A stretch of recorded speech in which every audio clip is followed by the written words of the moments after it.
Queremos dar la bienvenida formal a este conversatorio que se llama Despedidas, Transiciones y Duelo en el Desarrollo Infantil Temprano. Y para coordinar el espacio de hoy, invitamos a Paula Landen, pero antes de presentarla a ella, queremos contarles un poco qué es Yeladeinu, para quienes no conocen. Es una institución de la comunidad judía argentina creada con el fin de promover, proteger y restituir los derechos de niños, niñas y adolescentes.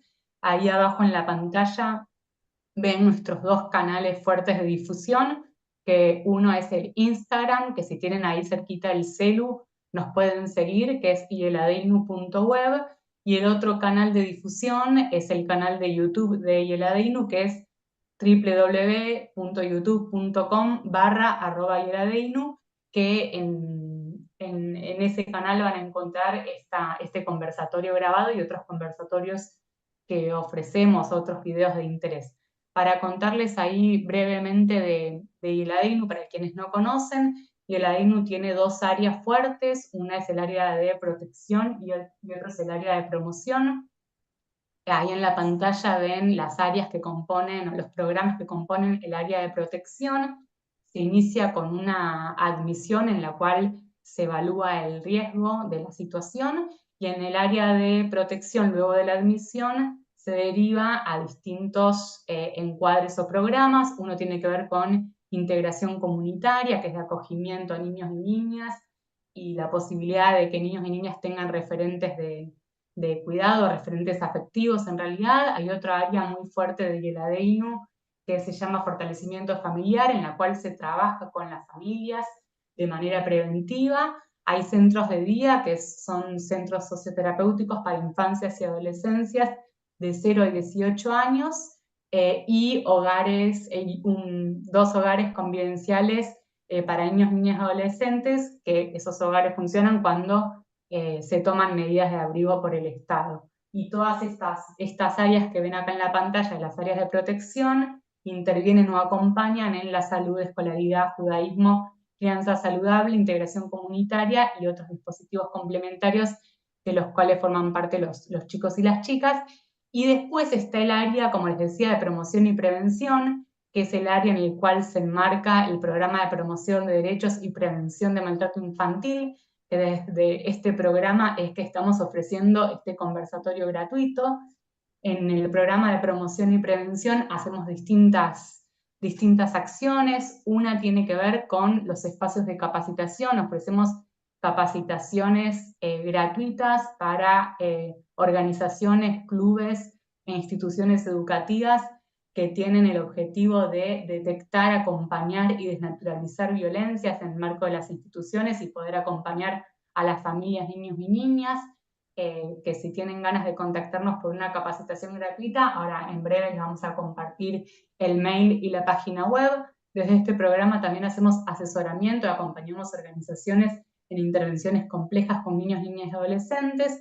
Hemos armado una guía de actuación para el cuidado y protección de niños, niñas y adolescentes. Tenemos una guía armada especialmente para espacios de educación formal y otra guía para espacios de educación no formal. También está el programa Melavin, que es un espacio de formación de acompañantes terapéuticos y terapéuticas, y además también tenemos una web donde subimos un montón de información para profesionales y familias para la promoción de vínculos saludables. Acá en la pantalla están viendo los 4 módulos que ofrecemos gratuitos, que son los espacios de reflexión y capacitación para instituciones educativas y deportivas. Por cualquier consulta nos pueden escribir a yeladeinu, promoción y prevención, @gmail.com. Y acá en la pantalla ahora están viendo nuestra página web, que en esta página se pueden descargar un montón de material diverso. Les recomendamos que la chusmen, que es www.yeladeinu.org.ar/pp de promoción y prevención. Y bueno, ahora, después de esta presentación o breve presentación de Yeladeinu, si vamos a dar inicio formal a este conversatorio. Antes de arrancar esta conversación con Paula, les queremos contar así brevemente quién es Paula Landen. Paula es licenciada en psicomotricidad y es profesora de educación preescolar. Se dedica a la atención de bebés, niños, niñas pequeñas y escolares en el campo de la estimulación temprana y la terapia psicomotriz. Realiza orientación y acompañamiento a las familias en temas de crianza y desarrollo infantil. Fue coordinadora del equipo de psicomotricidad en el Hospital Durán entre el 94 y el 2006, coordinadora de la primera investigación argentina de masaje infantil y salud. Eso en el marco del Hospital Durán. Es creadora de la técnica Landen de masaje vinculante para bebés y familias prematuras. Es ex docente terciaria, dicta capacitaciones y seminarios a profesionales de la salud y educación en ámbitos privados y es autora de 2 libros. Para contarles un poco cómo va a ser los momentos de este conversatorio, Paula va a hacer una exposición de aproximadamente 1 hora. Ustedes van a poder ir haciendo preguntas en el chat para quienes estén por Zoom o en el chat también para quienes estén por YouTube. Y al final de la conversación vamos a dejar un rato para poder compartir esas preguntas que junto a mi compañera Celes Almirón, ella es trabajadora social, me acabo de dar cuenta que no me presenté, yo soy Yani Onikman, soy psicopedagoga y junto a Celes Almirón, que es trabajadora social, coordinamos el programa de promoción y prevención. Así que bueno, junto a Celes vamos a estar ahí tomando las preguntas y al final las vamos a recuperar para poder compartir y debatir entre todos y todas. Así que bueno, ahora le doy la palabra a Pau y bueno, totalmente agradecidas, Pau, de que puedas estar de este lado con este tema que es bueno, tan interesante. Bueno, muchísimas gracias. Gracias a ustedes, al equipo de IELADEINU, que desde el área de promoción y prevención pensaron en este tema que para mí creo que es muy importante compartirlo con las familias y con la comunidad en general. Es una temática que nos toca en lo cotidiano, desde que los niñitos son muy chiquitos y durante toda la vida, esto de las despedidas, las transiciones y los duelos.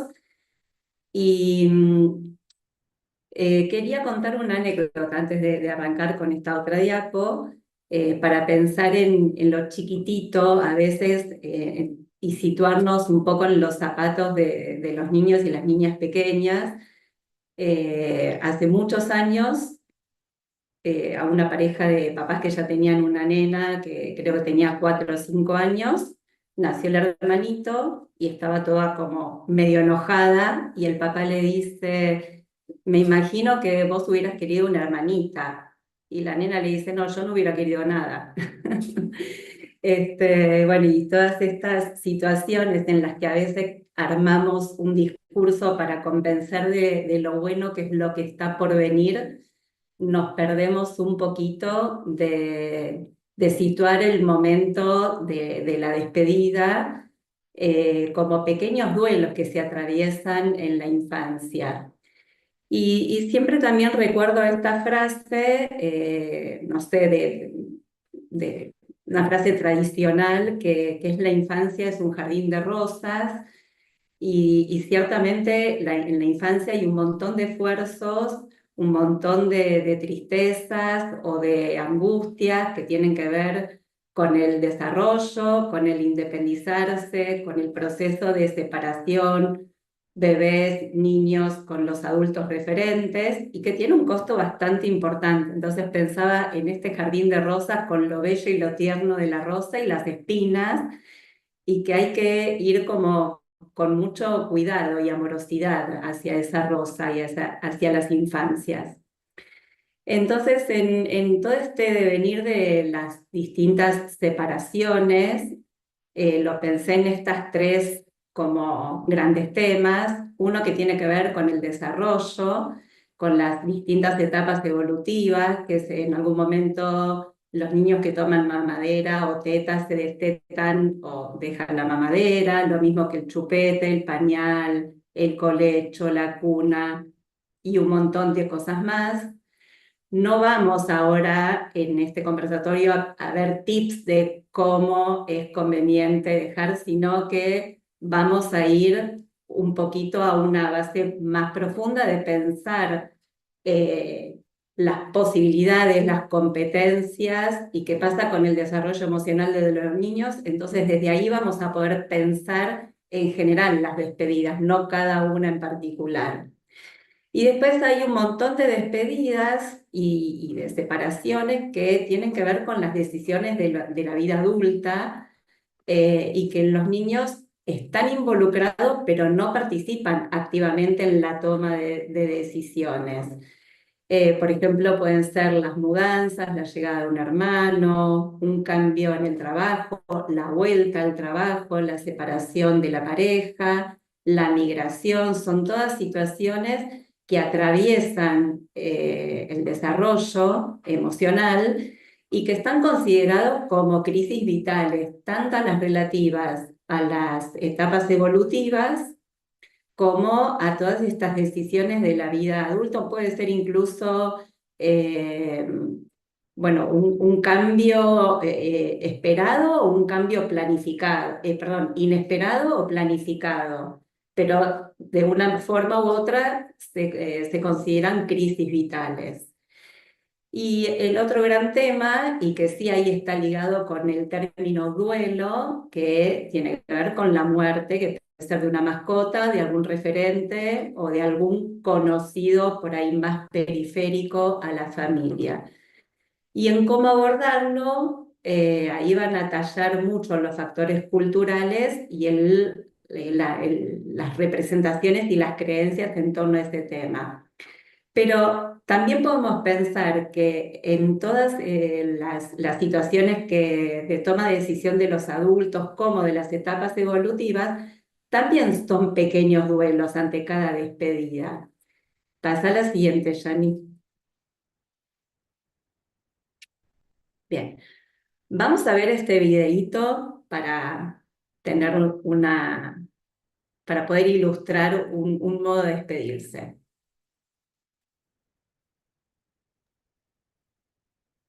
Pau, acá se bajó como PDF y me parece que no se va a pasar como videíto. Ah, bueno, entonces no importa, lo relato. Dale.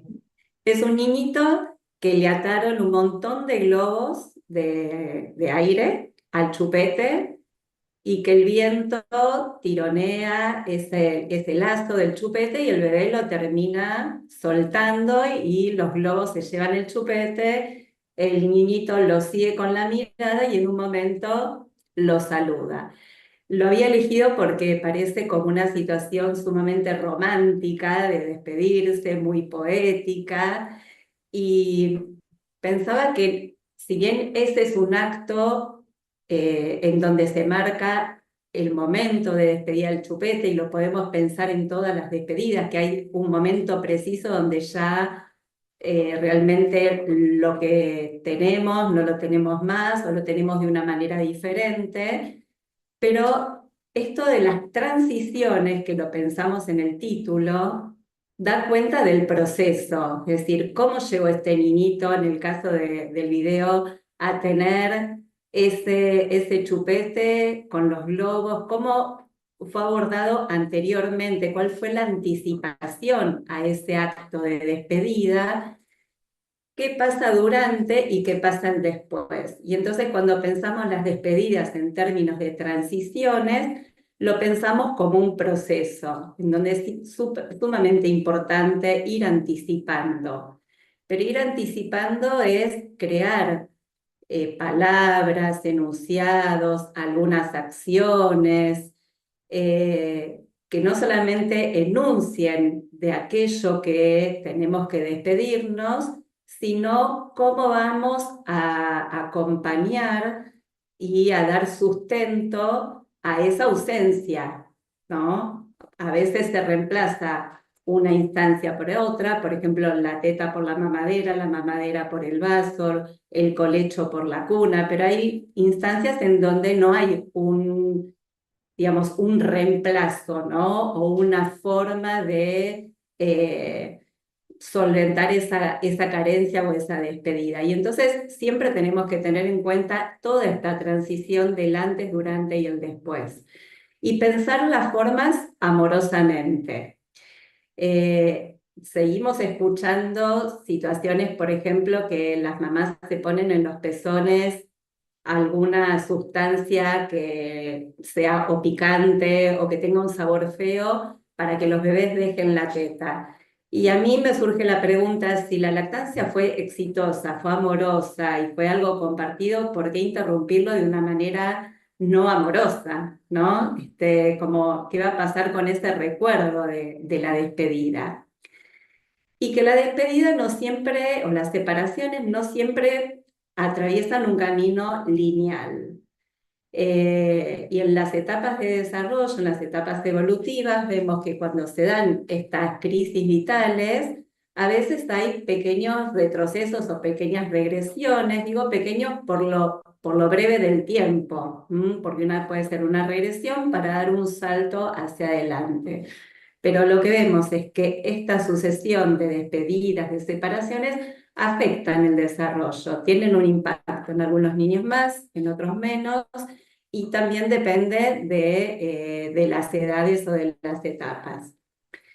Y cuando pensamos en esta anticipación y en este acompañamiento, también pensaba que todo lo que uno programa intelectualmente, el adulto puede ser a través del pensamiento, a través de consigo mismo o con los demás, o con la pareja, o con la familia, o con los lugares de referencia como los centros de primera infancia, o los jardines maternales, o los jardines de infantes. Después no sabemos cuál va a ser el impacto en cada niño y en cada niña. Y entonces, desde la posición adulta, poder mantener una planificación flexible. ¿Mm?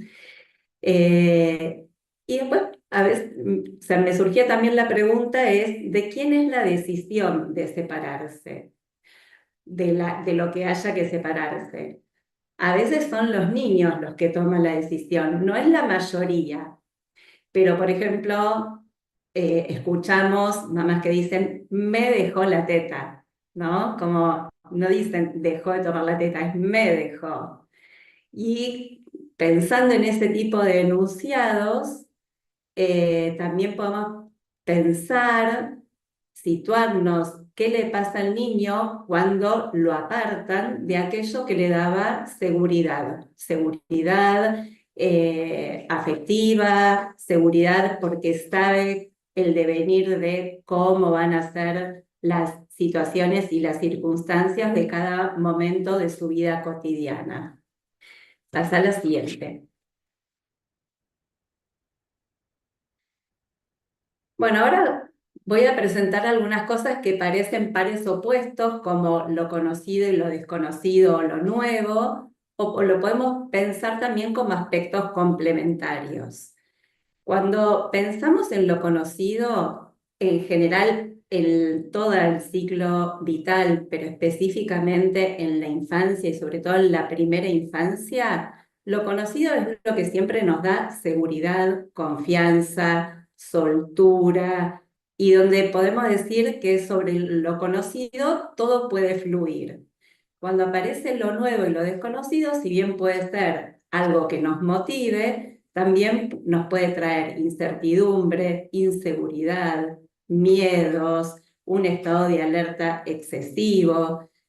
Y como decíamos antes, no hay un camino único de cómo ir armando estas sucesivas despedidas, que son también despedidas y conquistas hacia lugares nuevos que tienen que ver con un desenvolvimiento con mayor autonomía e independencia. Entonces, si tenemos un niño y un adulto o una pareja de adultos que lo crían, tenemos un millón de posibilidades de lo que pueda suceder. A veces nosotros podemos enunciar algunas generalidades de lo que sería deseable que ocurra en cada una de estas circunstancias. ¿Para qué? Para que sufran lo menos posible, para que tengan el menos costo posible de emoción, de las emociones que llamamos como negativas: angustia, tristeza, celos, bronca, ira. Pero la realidad es que ante esa incertidumbre de lo desconocido y que nos desbalancea un poco en el estado de confiabilidad, no podemos evitar ciertas cuotas de sufrimiento. Entonces, la idea no es evitar el sufrimiento, sino es pensar cómo acompañarlo desde las competencias que tengan los niños y las niñas en determinadas etapas evolutivas. Pasamos a la siguiente. Y acá hay otro par que parece opuesto o complementario, que es la emoción versus el intelecto. Y leo esta frase. ¿Qué nos dijo Descartes? Pienso, luego existo. Es cierto que los adultos nos apoyamos mucho en la razón para poder incluso elaborar, repensar, entender estas incertidumbres, esto nuevo que nos pasa, que nos atraviesa, y ahí nos podemos montar en una nueva modalidad de accionar. Pero ¿qué les pasa a los bebés y a los niños? Primero existen, después sienten y pueden pensar, pueden organizar su pensamiento cuando los adultos significan sus vivencias. Y me parece que esto es muy importante tenerlo en cuenta porque cuando hablamos a los niños, les explicamos las cosas, les anticipamos, les decimos lo que va a pasar, nos apoyamos mucho en la razón desde una posición adulta y nos perdemos de vista que los niños son mucha más emoción que razón, son mucha más emoción que intelecto, que el intelecto se va construyendo en la medida que se puedan organizar estas emociones. Entonces, cualquier emoción es válida. Y a veces los adultos tendemos a suprimir emociones, evadir emociones, porque no las podemos, por ejemplo, para evitar la frustración, tratamos de organizar gratificaciones continuas, ¿sí? O decimos, bueno, está bien, que se adapte y esto es así, no queda otra. Y entonces los dejamos un poco en el aire sin poder organizar esas vivencias que tienen para que después puedan comprenderlas. Pasa a la siguiente. Me gusta mucho esta cuenta de Instagram que se llama Los niños andan diciendo, y en general en mis presentaciones traigo algunas de estas cosas porque es ponernos desde la voz de los niños qué cosas dicen espontáneamente frente a determinadas circunstancias. Entonces, Máximo dice, la cabeza le dice al corazón tranquilo, son cohetes que solo hacen ruido. Y porque la cabeza manda al corazón, yo no tengo miedo. Esto lo puede decir un nene de 7 años, pero cuando pensamos en niñitos más chiquititos, no pueden hacer todo este razonamiento. Lo que a mí me hace pensar es que Máximo, que tiene 7, puede hacer este razonamiento para calmarse a sí mismo, porque han habido adultos que organizaron sus emociones, le pusieron palabras, dándole la posibilidad, digamos, en el transcurso de su desarrollo, de poder tener estos recursos para poder sostener determinadas circunstancias que le producen, por ejemplo, miedo a los ruidos y a los cohetes. Pasa a la siguiente. Bueno, otro par como opuesto que me parece que es importante considerar es que los niños, en la medida que van creciendo y se van desarrollando, son grandes y son chiquitos a la vez. ¿Y esto qué quiere decir? Que van siendo grandes para algunas cosas, pero al mismo tiempo siguen siendo chiquititos para otras. Y muchas veces los adultos nos la pasamos diciendo, por ejemplo, sos grande ya para llorar porque, no sé, extrañas a mamá cuando se va al trabajo, ¿no? Pero de pronto cuando quieren hacer algo, no, todavía soy chiquitito. ¿Y cómo va organizando un niñito, un niño, una niña pequeños la imagen de sí? a partir de cómo se perciben en relación a las cosas que van pudiendo hacer de manera autónoma, pero también en función de cómo los adultos organizan esa percepción, la mirada que le devuelven. Y en este ser grande y ser pequeño al mismo tiempo para algunas cosas y para otras, aparecen sentimientos ambivalentes, ¿no? Esto de la potencia, de lo que me da ser un poquito más grande, y al mismo tiempo les recuerdo a los adultos de referencia que sigo siendo chiquitito y que los necesito.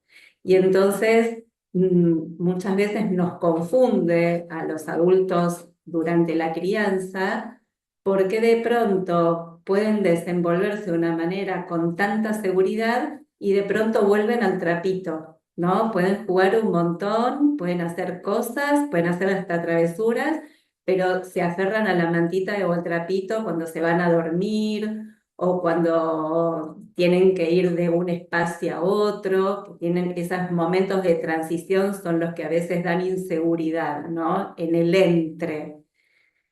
Y también los sentimientos ambivalentes aparecen por parte de los adultos, como que queremos que crezcan, pero de pronto, ay, se me va el bebé, ¿no? Y bueno, y esto de ser grandes y chiquitos, acá en la voz de Lucas, de 5 años, le dicen, dale, Luqui, acompañá a tu hermana, vos sos valiente. Soy valiente, pero prende la luz, ¿no? Y esto también es como, bueno, me hago cargo, soy grande, pero necesito mis reaseguros. Te recuerdo que soy valiente, pero que necesito de la luz para poder hacer lo que me pedís. Pasa a la siguiente. Aquí tenemos otro par que es interesante y que tiene que ver con la razón y la emoción, que es el egoísmo y el egocentrismo. Marichu Seitún dice que egoísta es el adulto que solo puede tener en cuenta su punto de vista porque no tiene resueltos temas de la infancia. Me pareció interesante esto para poder acompañar a las infancias. Muchas veces cuando resulta difícil de despedirse de algo, de alguien o de algún lugar o de alguna circunstancia, los adultos dicen, bueno, yo cuando era chico a mí no me explicaron nada y nos mudamos un montón de veces y yo me fui adaptando, ¿no? Como, bueno, y acá estoy en la vida. Y sin embargo, uno, si se pone a pensar, bueno, ¿y qué significaron para esa persona estas sucesivas mudanzas, estas sucesivas despedidas? Y a veces el adulto se centra en una posición más egoísta en pensar qué es lo que puede o cómo lo vivió en la infancia, ¿no? Desde su punto de vista, desde su propia experiencia. ¿Y el egocentrismo qué es? En la infancia, no en la adultez. En la infancia es su modo de pensamiento, es esencialmente su pensamiento, porque los niños creen que todo gira alrededor de ellos. Y en la medida que se van desarrollando, que van creciendo, se van descentrando, dejan de ser el sol alrededor del cual todo el universo gira y pueden ponerse desde, digamos, escuchar a otro, escuchar las diferencias en el pensar, en el jugar, en el accionar, en las propuestas que tiene otros y armar acuerdos. Pero en relación a los adultos, este pensamiento egocéntrico tiene, por un lado, un efecto mágico, ¿no? Como cuando un bebé llora y el adulto acude y no, como si fuera por arte de magia que ese llanto trae la solución a su necesidad. Pero también ese pensamiento egocéntrico puede tener un impacto de culpa, ¿no? Porque como todo pasa sustancialmente por su persona, puede pasar que si mamá y papá se enojan, el niño sienta que tiene la culpa. Entonces hay que ir con mucho cuidado teniendo en cuenta esto del pensamiento egocéntrico. ¿Qué es lo que sucede si el adulto siempre explica, cuenta, narra, ordena estas emociones desde un punto de vista más egoísta, más desde su propio razonamiento? Cuando un niñito es egocéntrico y tiene otro potencial, otras competencias y otras posibilidades. Son como las vías del tren. Razón y emoción nunca se van a juntar y el discurso sumamente intelectual del adulto con las posibilidades y las competencias de los niños tampoco se van a juntar, van a ser como discursos paralelos. El discurso me refiero a lo que se dice y a la posibilidad de comprensión y escucha. Pasa a la siguiente, Janine.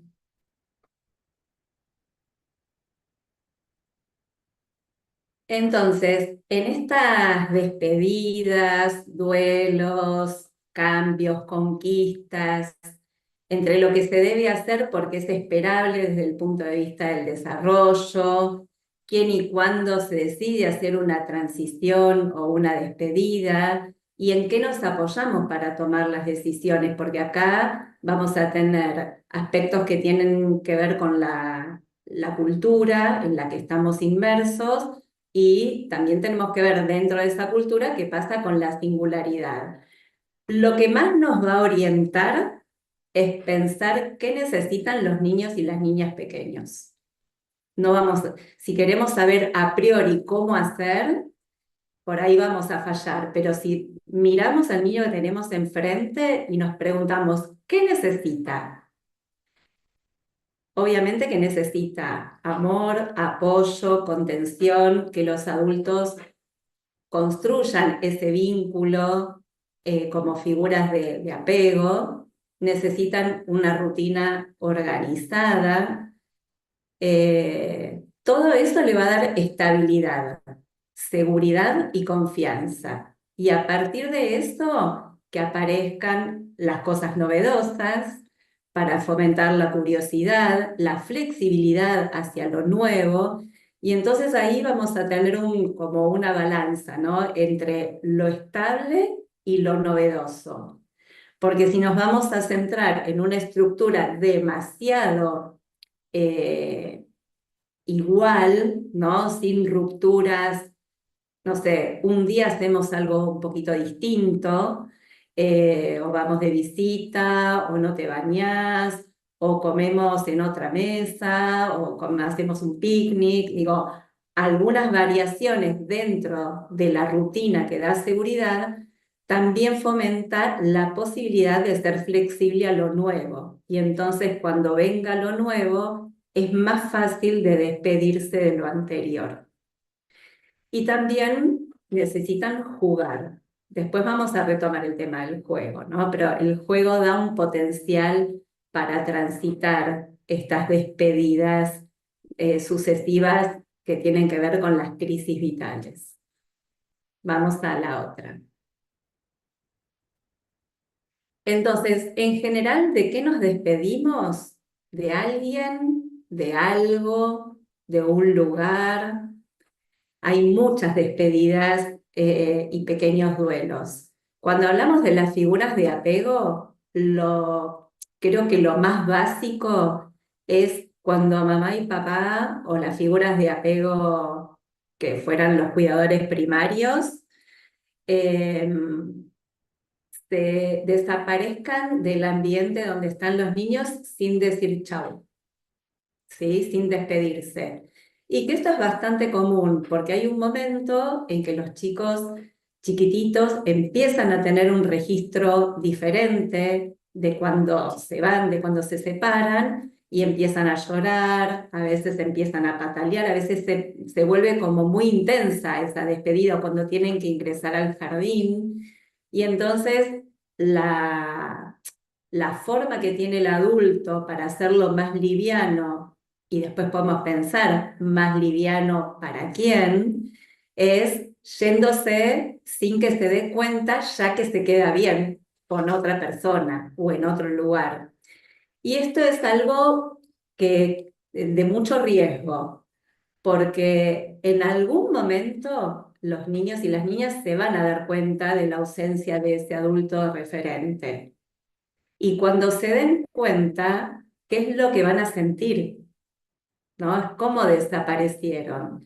¿Qué es lo que va a causar esta distracción de la despedida? Lo que va a causar es un estado de alerta que se va a incrementar cada vez que esté con el adulto aproximándose a una situación que potencialmente podría ser una separación. Entonces esto es como la base para un montón de despedidas posteriores, porque si yo confío en mi adulto de referencia, todo lo que me vayan proponiendo o lo que vaya surgiendo de despedidas, de duelos y de separaciones, voy a tener esa base de confianza.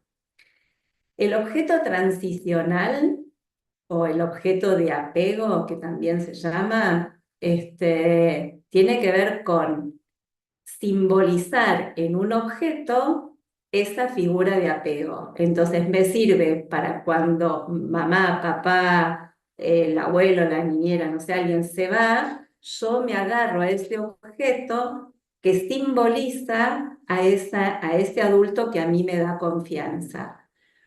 Cuando en general los chicos van a buscar o necesitan mucho aferrarse, sostener muy cerquita de su cuerpo, incluso de su rostro, para olerlo, para chuparlo, ¿no? Como algo muy primario que les da seguridad. En general, cuando se van a dormir, porque dejan de estar conectados con el entorno y bueno, y eso les da confianza en ese momento que dejan de ejercer control sobre el ambiente, en los momentos de transición de un espacio al otro, puede ser de ingreso al jardín o cuando los dejan al cuidado de otra persona.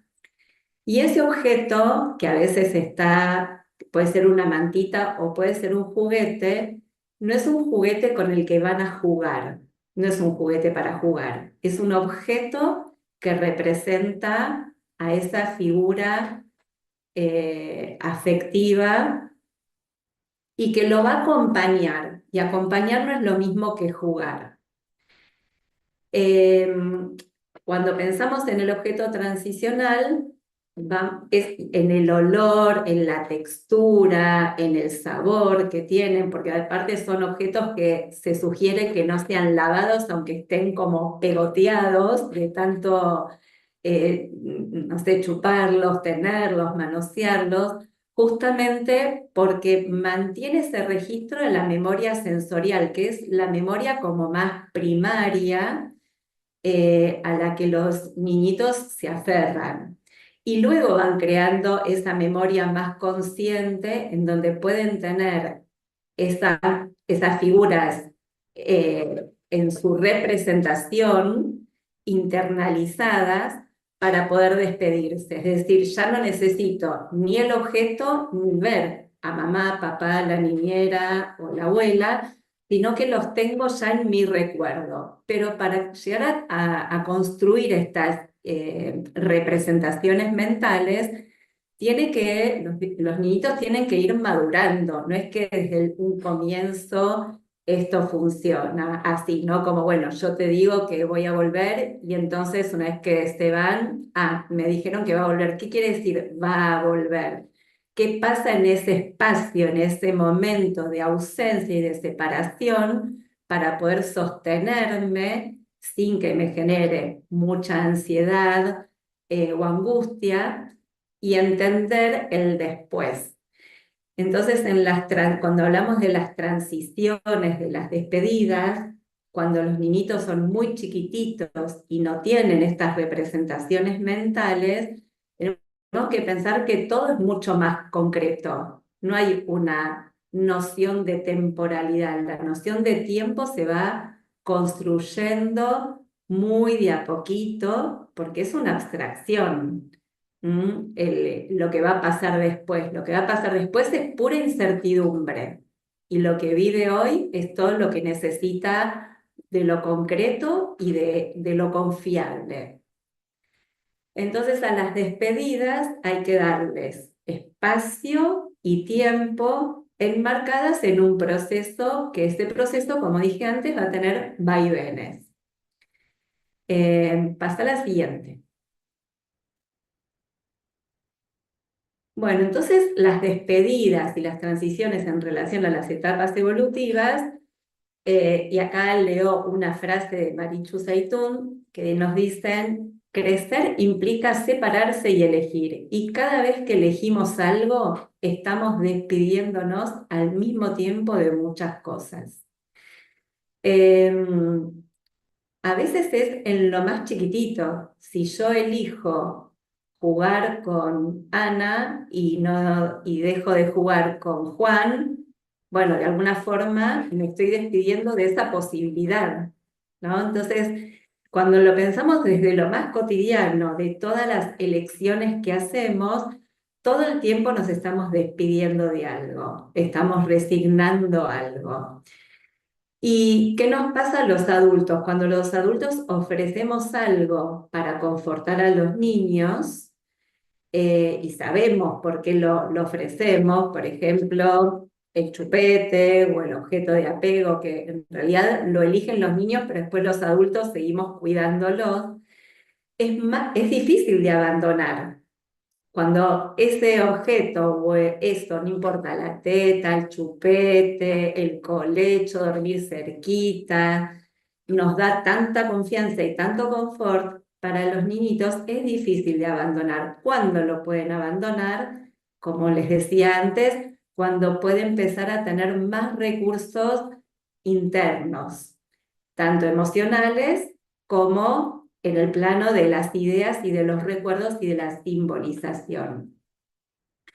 Y mientras los adultos sabemos hacia dónde vamos a ir, ¿no? En la crianza, en estos sucesivos cambios, los niños y niñas no saben cómo se van enterando. Entonces ahí hay una asimetría muy marcada, como tiene que haber, pero en este me voy enterando, no es porque me lo hayan dicho que yo voy a estar enterado. Cuando digo me voy enterando es voy comprendiendo qué significa dejar algo, separarme de algo o de un lugar. Y hay niñitos que claramente dicen, no quiero ser grande, no quiero crecer, ¿no? Como no me pidan más de lo que puedo dar ahora. Con suerte hay algunos que lo pueden decir, otros lo pueden manifestar con distintos comportamientos o a veces con síntomas físicos porque les causa estrés. Y por contrapartida, muchas veces los niños están preparados para separarse y para despedirse, y sin embargo los adultos no les van presentando estas situaciones nuevas que tienen que ver con mayor autonomía. Y me acordaba de una niñita que atendí hace varios años atrás, que la mamá me dijo, fue un cumpleaños y vio que sus amiguitas usaban bombacha y no tenía pañal, y dijo, ¿y qué es esto? ¿Cómo no usan pañal? ¿No? Se sorprendió porque desconocía esa posibilidad. Y el proceso fue súper rápido porque en realidad ella ya como que venía preparada. Pasa la siguiente. Entonces, en relación a estas circunstancias que a veces duelen, que a veces angustian, que a veces traen tristeza, también motivan y dan alegría, pero la idea de pensar si el estrés en la infancia es un mito o una realidad, porque durante muchos años se pensaba que el estrés era relativo al mundo adulto, pero los niñitos se estresan y se estresan mucho, ¿sí? El estrés es un estado de alerta necesario, por ejemplo, para aprender cosas, ¿sí? Pero cuando esa activación del estado de alerta es excesiva y sostenida en el tiempo, con demasiados desafíos a los cuales no se puede afrontar, Entonces se generan situaciones de estrés en donde hay un desbalance físico, incluso con la segregación del cortisol. ¿Qué son los estresores? Todos aquellos eventos o situaciones que pueden desencadenar situaciones de estrés, como las crisis vitales. También hay eventos mucho más traumáticos y situaciones catastróficas, podríamos decir, no sé, la pandemia fue una situación bastante catastrófica que nos atravesó a todas, ¿no? A todos en cualquier país y en cualquier situación del ciclo vital. Entonces, el estrés en la infancia existe y las crisis vitales generan mucho estrés. Por eso, acompañar muy amorosamente, sosteniendo las emociones que afloran en cada una de las circunstancias, es lo que más los va a ayudar a no solamente a sobrellevarlos, sino a ir armándose para, digamos, como para aprender, capitalizar esa experiencia y afrontar situaciones a futuro. Pasa la siguiente.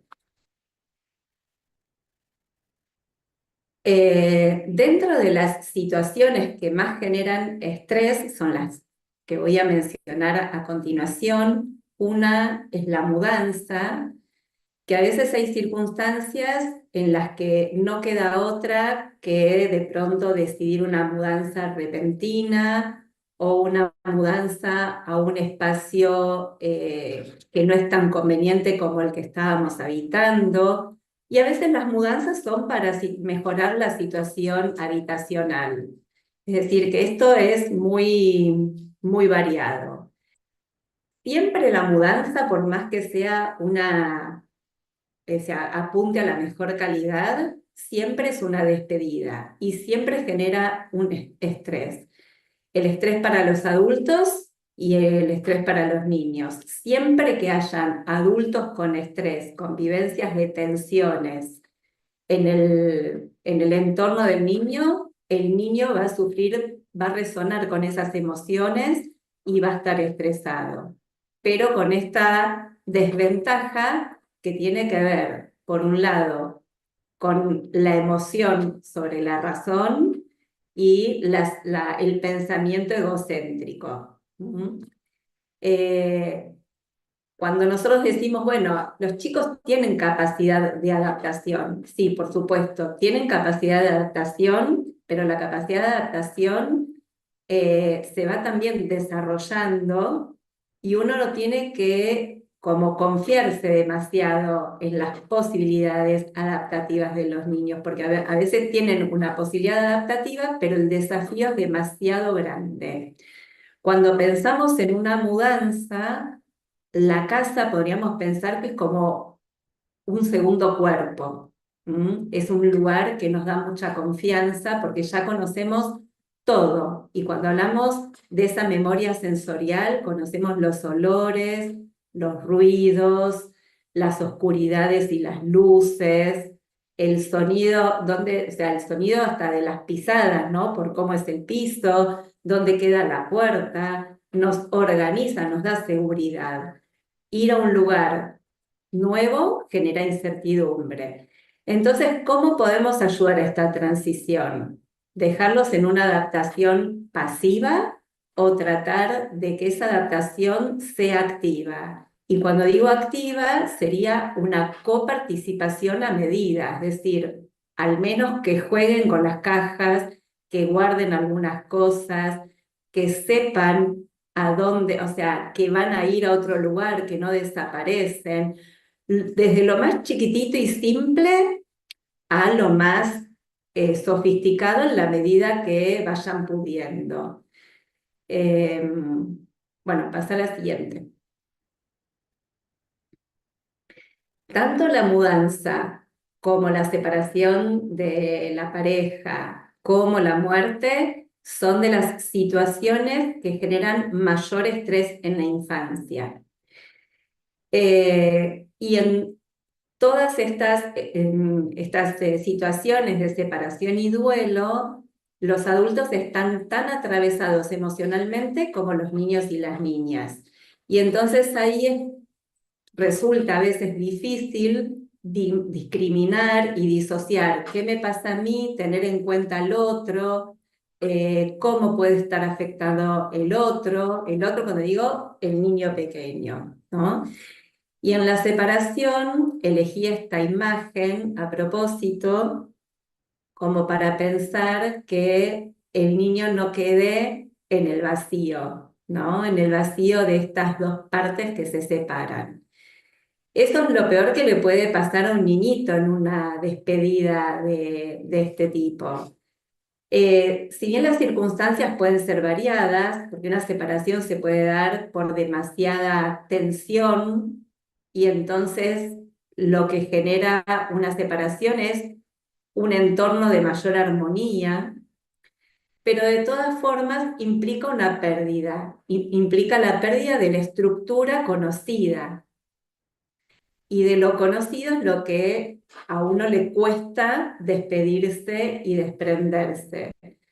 Entonces, las reacciones frente a la separación o también frente a una mudanza o la muerte pueden ser tanto comportamentales, generar mucha irritabilidad, alteraciones en el sueño, alteraciones en la alimentación, en el estado de ánimo, pueden ser síntomas físicos, entonces hay que prestarles atención. Los más comunes son los dolores de panza, porque en el sistema gastrointestinal es digamos, se ancla ahí determinadas emociones como el miedo o la ira. Cuando nosotros decimos se me hizo un nudo en la panza, los adultos decimos, ay, se me hizo un nudo en la panza, se me cerró el estómago, tiene que ver en cómo impactan las emociones en las vísceras. Y entonces los dolorcitos de panza frecuentes que los chicos mencionan tienen que ver con este impacto emocional. La sobreadaptación sería un signo de alerta, es decir, que no les pase nada, ¿sí? Que no hayan signos comportamentales o síntomas físicos. Y ahí sí tenemos que pensar, bueno, si es que los chicos están adaptándose bien o si están haciendo un esfuerzo plus para no sobrecargar con sus propias emociones a los adultos. Y acuérdense del egocentrismo, del pensamiento egocéntrico, que los niñitos en la separación, frente a una separación, sí se pueden sentir como que han sido el motivo, ¿no? Por el cual la pareja se ha separado. Entonces ahí lo que hay que establecer es lo que se sugiere, confirmar que no tienen la culpa y reorganizar una nueva estabilidad en donde ellos sepan cómo va a ser la nueva situación, es decir, que sea predecible. Pasa a la siguiente.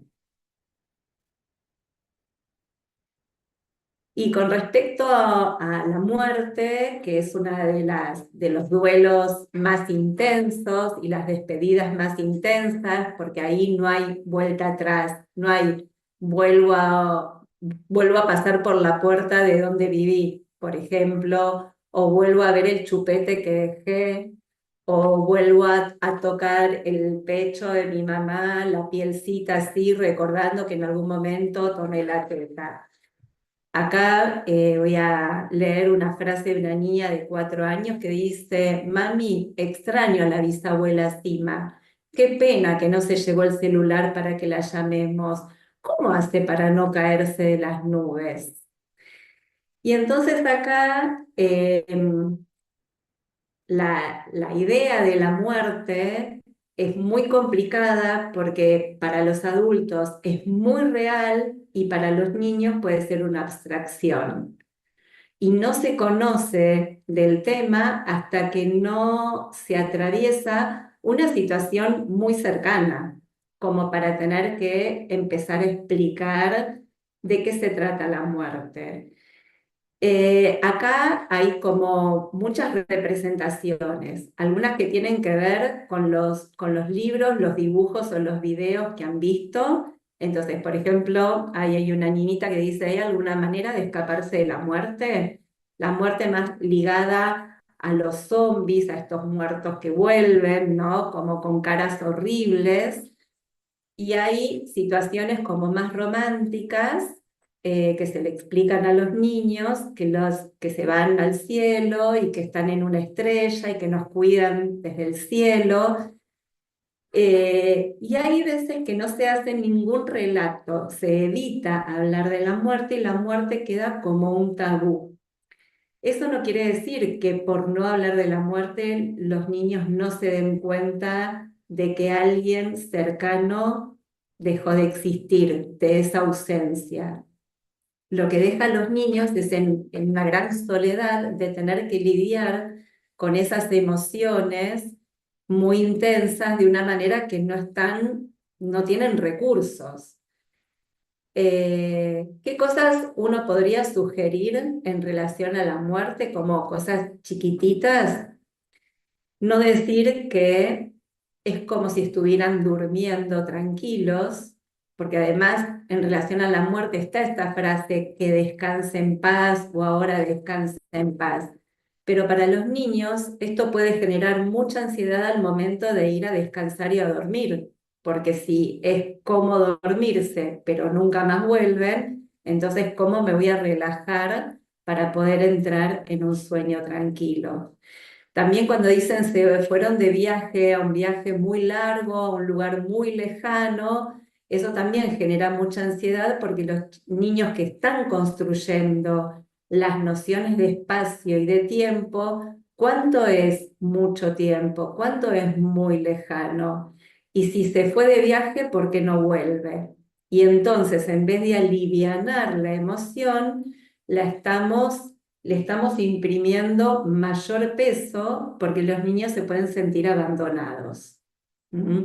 En lugar de decir algo tan real que es, la muerte es distinto a descansar y es distinto a haberse ido de viaje, es no va a volver, nos vamos a acordar, pero no va a volver, no está más.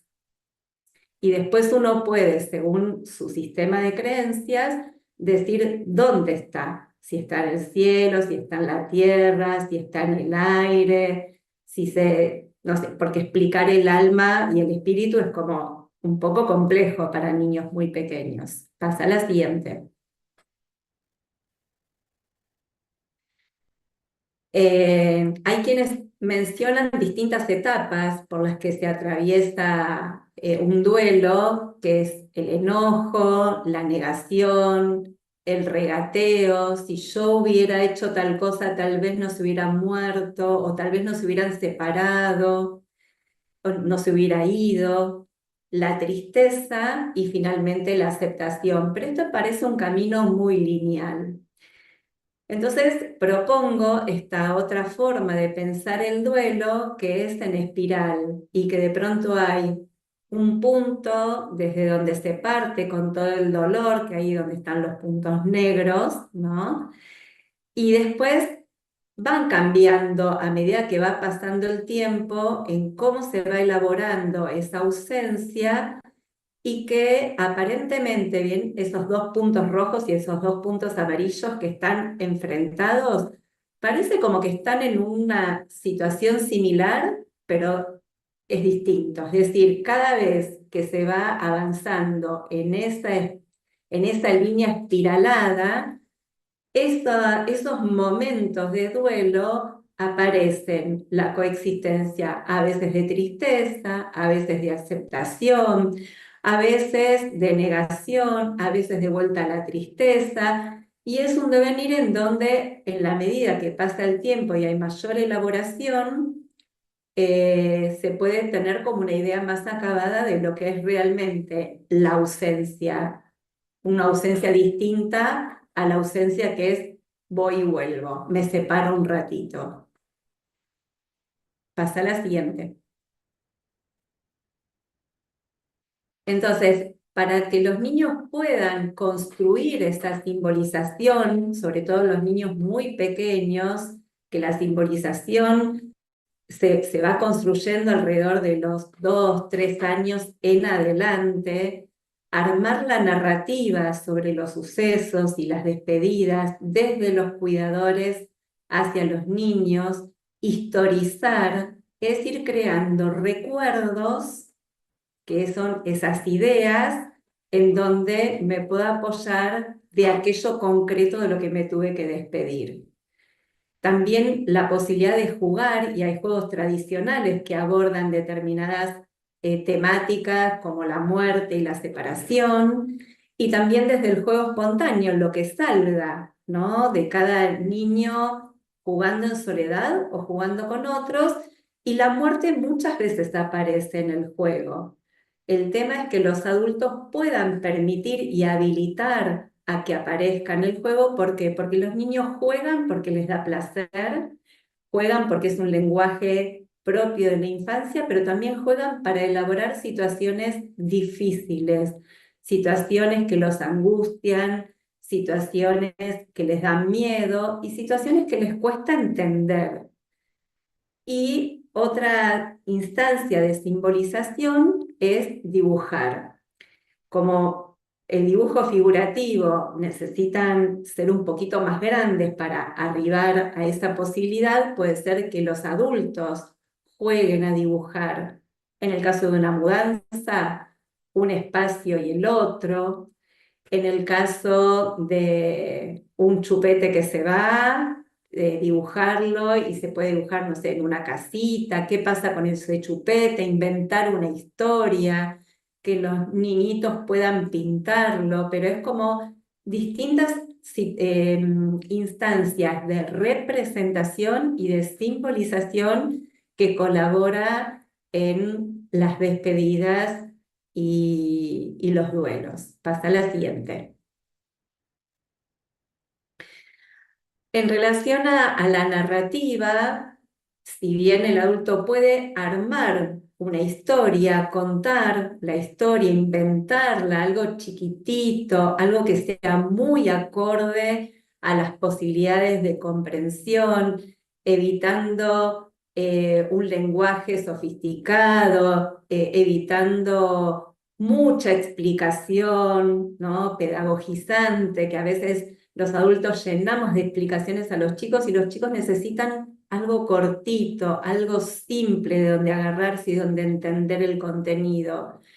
Si eso no sale espontáneamente, hay un montón de opciones dentro de la literatura infanto-juvenil que va creciendo en los catálogos de las distintas editoriales que abordan todas estas temáticas, desde lo inherente al desarrollo, las situaciones por decisión de los adultos o los duelos en relación a la muerte concreta. Hasta la siguiente.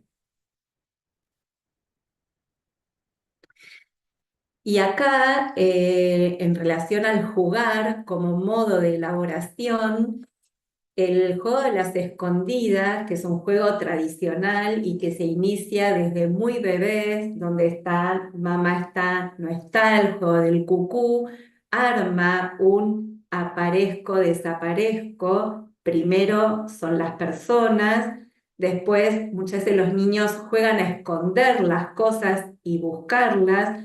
Para eso tienen que representarse de que esto que está por fuera del campo visual puede estar en otro lugar, y este juego se va transformando a lo largo de la infancia y la adolescencia porque justamente es un juego de elaboración de los miedos primitivos, que uno de los miedos primitivos es de la separación.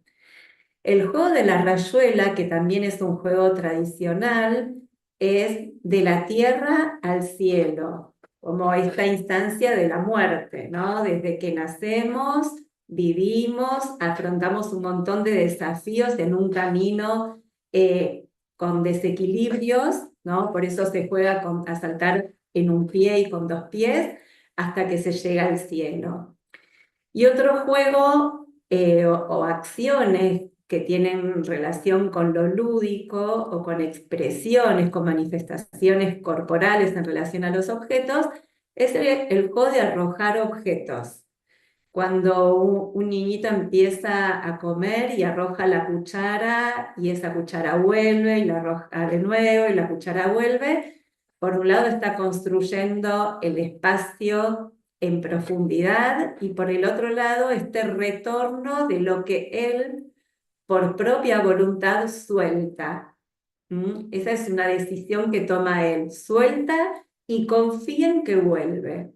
También el arrojar puede representar la descarga de las situaciones de enojo y de bronca que da el atravesar una separación de algo. Entonces arrojo yo el juguete porque yo tuve que separarme de, y entonces lo juego activamente.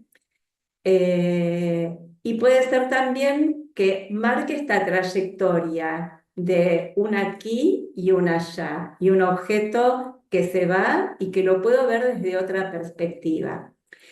Y en esa foto que tiene una flecha amarilla, es una escena de juego en el consultorio, en donde no sé si se llega a ver, pero eso que está en un círculo es un muñequito que se murió y que le armó como una tumba, ¿no? Hacia arriba. Entonces, como los chicos también representan y juegan estas circunstancias y situaciones para elaborar. Incluso muchas veces en el juego aparece que se muere y revive como esta reparación, y a veces se muere y no revive, porque van entendiendo que morirse es no volver más. Pasa a la siguiente, Yani. Otra posibilidad de simbolizar, de acompañar a simbolizar y de armar recuerdos, porque los recuerdos, ¿para qué nos va a servir? Si bien la vida tiene cierta continuidad, estas crisis vitales van armando discontinuidades. Entonces, los recuerdos es lo que nos va a ayudar a hilvanar todas estas discontinuidades en las que vamos a poder armar la historia. Y los rituales, que es distinto del jugar, son aquellas situaciones simbólicas que las familias en grupos o en comunidades o en el uno a uno, un adulto con un niño, pueden ir armando para poder sostener esos recuerdos. Por ejemplo, no sé, un barquito de papel, llevar flores al río, prender velitas, acordarse de lo lindo que la pasaban cuando estaban en la casa anterior, o cuando vivían todos juntos, o cuando eran chiquititos y pasaban otras cosas, o recordar a la persona fallecida. Entonces, estos rituales también ayudan a armar algo real dentro de esta situación compleja que es despedirse. Pasa a la siguiente, Yani. Bueno, acá tenemos un camino de vida y cuál es la mochila que le vamos a ir preparando a los chicos desde la más tierna infancia. Vamos a querer que se adapten a toda costa y que lleguen con esa mochila como, bueno, cargando toda una historia que no pudieron elaborar, que no pudieron comprender, que se tuvieron que sobreadaptar, o vamos a ir poniendo en la mochila todas los materiales y los recursos, nutriéndolos para justamente construir la capacidad de resiliencia.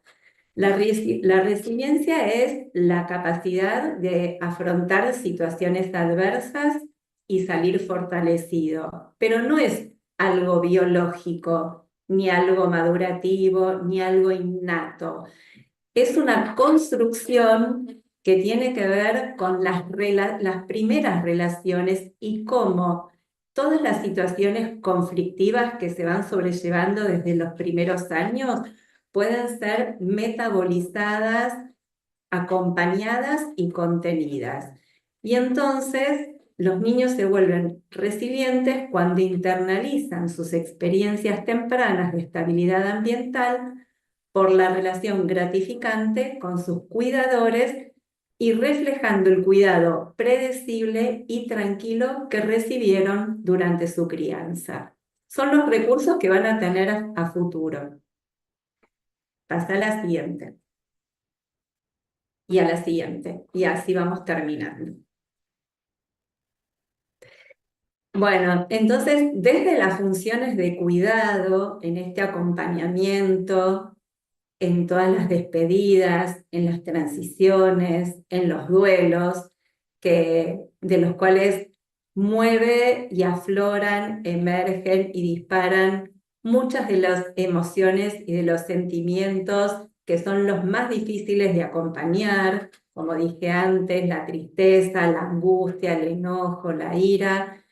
Bueno, las funciones de cuidado para que todo eso se sobrelleve con fortalezas, para crear fortalezas, son una relación de asimetría en el vínculo, es decir, si bien ambos, adultos y niños, pueden estar atravesados por la misma emoción, siempre tener en cuenta que el niño es el más vulnerable y al que más hay que acompañar. Si los adultos se sienten solos, bueno, esa foto que busqué de muchas manos en conjunta y que arman una red de muchos colores y que a veces no es fácil de construir y de encontrar, pero sí desde una posición activa crearla, construirla y buscarla para no criar y no acompañar estas situaciones muy en soledad desde los adultos. Poder promover estabilidad, seguridad y organización y sobre toda esa seguridad también incluir situaciones que promuevan la flexibilidad en la infancia, vivencias y experiencias de gratificación y también de frustración, porque la vida no es un jardín de rosas, la infancia no es un jardín de rosas. Y algo sumamente importante es la aceptación de los niños y las niñas con sus fortalezas y con sus debilidades. No los vamos a poder querer solamente con sus fortalezas. Todos tenemos fortalezas y debilidades. Y garantizar el afecto a prueba de todo. Es como lo que llamamos el amor incondicional. Te quiero a pesar de todo. Estás enojado, yo sé que estás triste, estás enojado, pero bueno, acá estoy. ¿No? Entiendo. No es lo mismo evitar que se enojen o desatender las tristezas. Me hago el distraído. No, no, ahí como resistir esas emociones y resistir aunque nos espejen, aunque los niños nos muestren también cuáles son nuestras propias emociones con las que a veces no podemos lidiar los adultos. Mantener una escucha activa de todas las manifestaciones de los niños y las niñas, bueno, validar las emociones y sentir y pensar y estar convencidos de que el sufrimiento no se evita, sino que se acompaña. Armar los relatos adaptados, dar respuestas a las preguntas y a las preguntas que van pudiendo hacer ya cuando son un poquito más grandes. Es decir, cuando uno arma un relato adaptado, quiere decir, selecciono la información que en ese momento va a ser útil y guardo parte de la información cuando emerjan las preguntas. Y tener conciencia y respeto por el tiempo de elaboración. Que esto, que los niños escuchan, comprenden, pero no quiere decir que estén de acuerdo con lo que va a suceder, con aquello de que se tienen que despedir. Pueden escuchar y pueden comprender y estar en desacuerdo y resistirse. Bueno, hasta acá para dar tiempo de intercambio. Bueno, gracias, Pau. Ahí dejamos abajo una vez más en nuestro mail y la página web por si no lo llegaron a notar. Y bueno, vamos a dejar de compartir pantalla, así nos vemos un poco las caras para compartir ahí preguntas. Y si alguien tiene alguna pregunta, puede levantar la mano y los desmuteamos.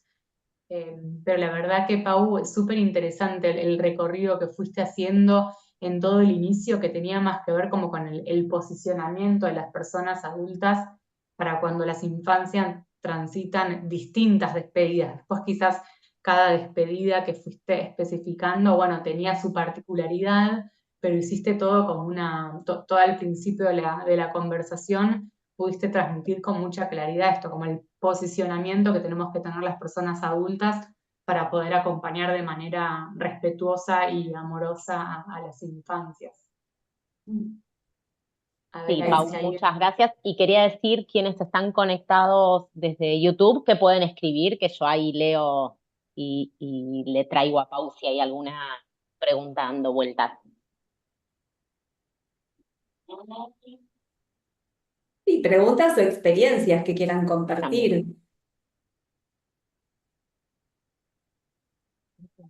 Ahí, bueno, en el chat están felicitando por el conversatorio.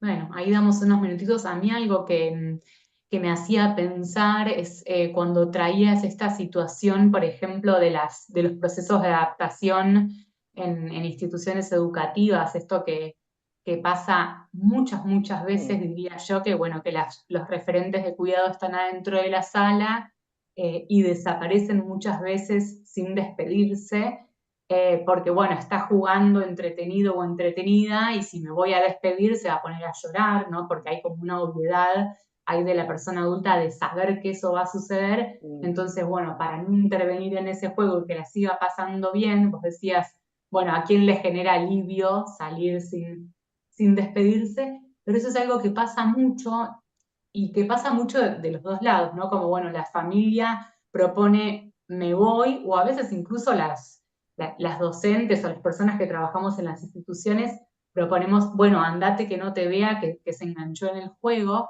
Me parece que es interesante que desde los dos lugares sepamos bueno, que siempre está bueno poder anticipar y poner en palabras esto que vos traías de, bueno, cuáles son las consecuencias de no despedirnos, ¿no? ¿Qué generan los chicos y las chicas? Esta como alarma permanente de cuando van detectando que quizás sea una situación de despedida, ¿no? Y estar ahí siempre pendiente de si se van a ir sin que yo me dé cuenta, porque como vos traías, efectivamente en algún momento los chicos y las chicas miran y no está más su mamá, su papá o su referente de cuidado. Entonces, bueno, para mí que tanto familias como las personas que trabajamos en instituciones sepamos que sí puede ser, posiblemente cuando la mamá, el papá diga me voy, puede ser que aparezca ahí un llanto, pero bueno, no es lo mismo irse despidiéndose, diciendo yo voy a estar afuera, me van a llamar si me necesitas, que bueno, que desaparecer y no poner en palabras. Pero es algo que me parece Sí, que todavía bueno, pasa un ahí montón. para mí la pregunta clave ¿es funcional para quién y es conveniente para quién? ¿Sí? Porque bueno, el niñito va a llorar, pero es un aprendizaje, llorar, calmarse y confiar que cuando dice mamá va a volver, al rato vuelve. Y esta es la base de la confianza y va creando modelos de separación. Muchas veces sucede también cuando dos chicos se juntan a jugar, sea en un espacio, en una casa o en la plaza, y se tienen que despedir y la pasaron bárbaro, bárbaro, pero en el momento de despedirse se pelean, ¿no? Como la estoy pasando tan bien que no encuentro otra forma de decirte chao que peleándome para irme enojado.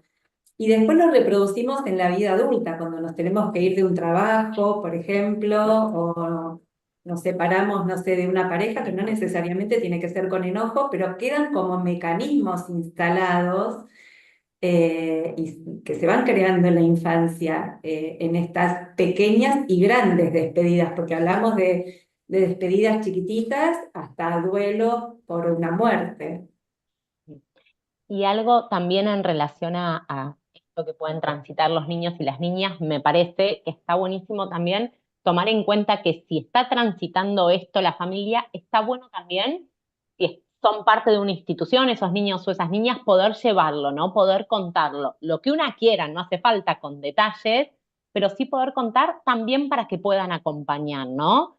que es algo que a veces no sucede y cuando uno se encuentra con la familia a conversar, hay cambios o hay situaciones que están transitando esa familia que obviamente repercuten en ese niño o en esa niña y está bueno también saberlo para poder pensar en cómo acompañamos, ¿no?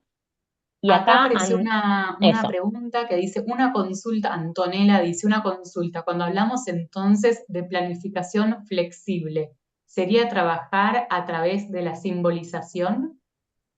Imagino que es esto que vos decías de cambiar algunas cuestiones de la rutina. Sí, también tiene que ver con cómo uno planifica anticipadamente el cómo va a ser la transición, ¿no? Habría que ver un ejemplo concreto, pero cuando yo digo ser flexibles es porque uno está atento al efecto que está causando este proceso, esta transición. Entonces, bueno, yo, no sé, planifiqué destetar en un mes, porque primero suspendo tal mamada, después suspendo, y qué sé yo, el mes que viene ya está. Y de pronto no fue tan así. Entonces, tratar de ser flexible el adulto en función de las respuestas y de cómo ve a los niños, ¿sí? O de pronto ser flexible si aparece alguna nueva circunstancia y se superponen como dos crisis vitales. Por ejemplo, el nacimiento de un hermano y la mudanza, que muchas veces van de la mano, ¿no? Empezar el jardín y dejar los pañales. Entonces, ser flexibles en la planificación porque a veces es una sobrecarga de situaciones de estrés para un chico.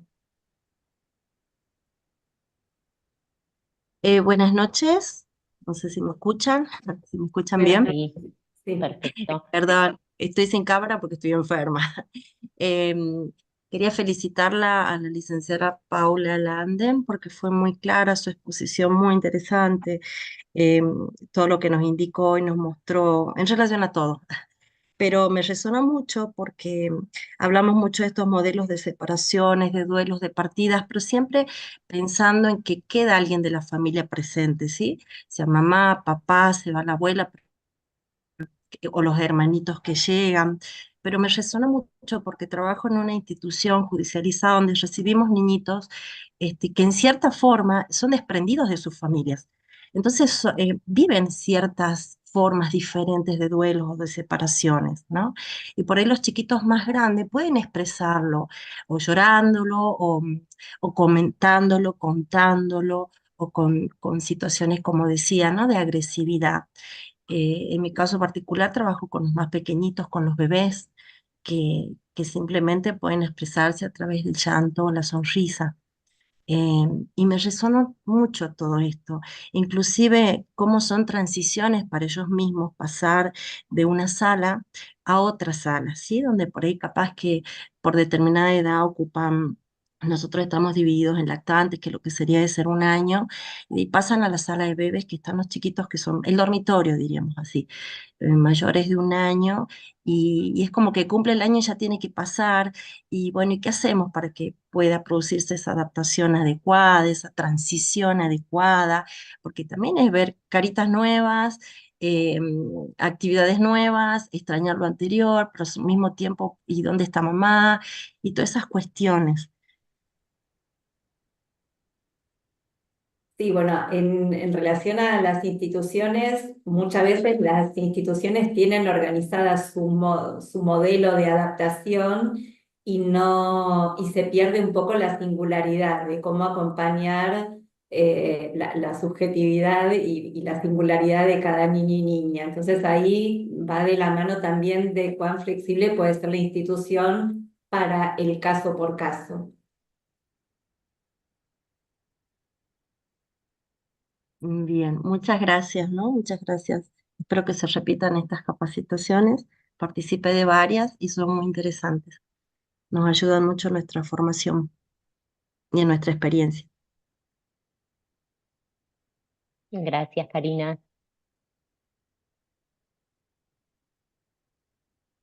Bueno, ¿hay ahí alguna pregunta? Y estaba chequeando a ver si en YouTube había alguna pregunta o deseos de compartir esta experiencia y no hay nada. Damos ahí algunos minutitos por si alguna más se anima. Y es volver a agradecer. Sí, ¿Ahí hubo una mano levantada?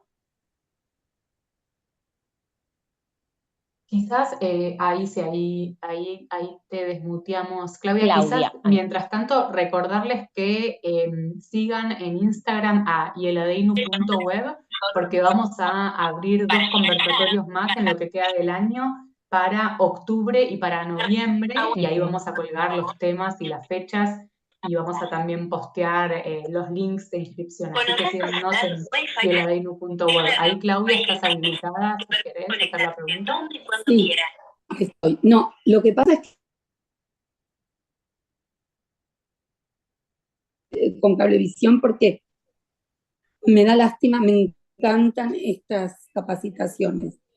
Y no, lo que me perdí en uno de los cortes que me hacía, debe ser mi internet, porque yo estaba todo el tiempo hablando con un WhatsApp que ustedes dieron. Y, y me perdí la parte, la imagen de, ¿sabes cuál pregunta fue la que yo te hice? La imagen de a ver, era ah, De la Claudia, la parte resiliencia, Claudia. Claudia, si resiliencia, te parece, hacé sí, tu pregunta en esa. el chat porque se te escucha muy entrecortada. Posiblemente De apagando la tu cámara y haciendo la resiliencia. pregunta en el chat, vamos a entenderte mejor. Ah, yo te la hice, yo la mandé, por eso Sí, me pareció. Yo la mandé por chat, sí, sí, hay alguien que preguntó por ¿la ves? la Sí, resiliencia. la imagen de la resiliencia. Es la capacidad de Sí, enfrentar sí, me la, situaciones no sé. adversas, Sí, pero de sí, enfrentarlas de sí. una manera activa. Y para enfrentarlas de una manera activa se necesita haber internalizado esta vivencia de estabilidad y de vínculos consistentes con las figuras de apego. Entonces yo decía que la resiliencia es una capacidad que se va construyendo desde la infancia y que no es digamos, un aspecto que es innato en el ser humano. No es que dependemos de la biología o es algo innato en nosotros, sino que es una construcción.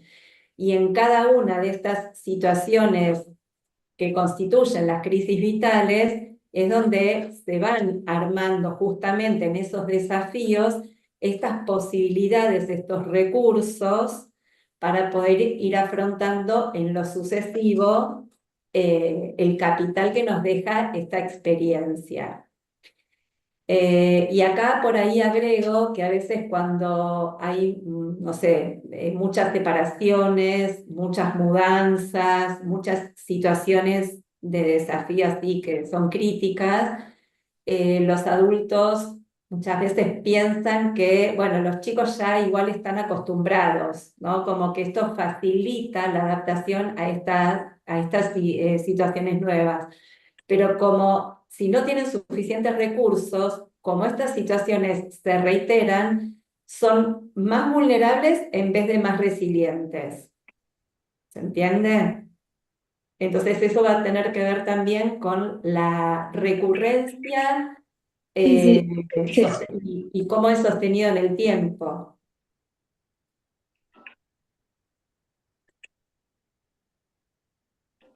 perfecto. Está bien. No, yo quería. Yo, ¿cómo están? Agrego un comentario, me parecía súper importante algo que decías de a veces la evitación de la frustración, generamos gratificaciones continuas, ¿no? Y algo de esto también va de la mano de generar condiciones para la resiliencia, para poder hacer con esas pérdidas a veces, y bueno, yo trabajo en Yeladeinu, me presento, soy Elena Korenblum, digamos, nos encontramos con muchos adultos que en la evitación permanente del sentimiento de sufrimiento de los chicos digamos, van borrándose, ¿no? de ese acompañamiento necesario para que después cada uno de los chicos pueda tener las herramientas propias, esto que Paula dice de la internalización, ¿no? poder contar en ausencia del otro con la presencia del otro, por haber internalizado algo de estas herramientas que le pueden brindar. La verdad que es súper importante pensar que no se trata siempre de acompañar en las gratificaciones pero ahora está esta película Intensamente, para también pensar algo de los duelos y las emociones, digo esto de las organizaciones de las emociones, como muchas veces entendemos, como también Paula decía, algo de las emociones negativas y tratamos de evitarlas y en realidad eso produce un efecto bastante, digamos, poco enriquecedor para el desarrollo y para que los chicos puedan ir haciendo conforme van creciendo y conforme se van desarrollando como personas independientes de los adultos, con capacidades propias para poder afrontar las pequeñas pérdidas de la vida cotidiana o los grandes duelos que a veces nos toca afrontar, como por ejemplo esto que contaba la compañera, digamos, cuando hay chicos separados, por ejemplo, de la convivencia con sus padres o distintos eventos, para los cuales también es parte de nuestra formación tener que ir generando esas condiciones y no ir evitándolas. Me parece importante esto. Ujú.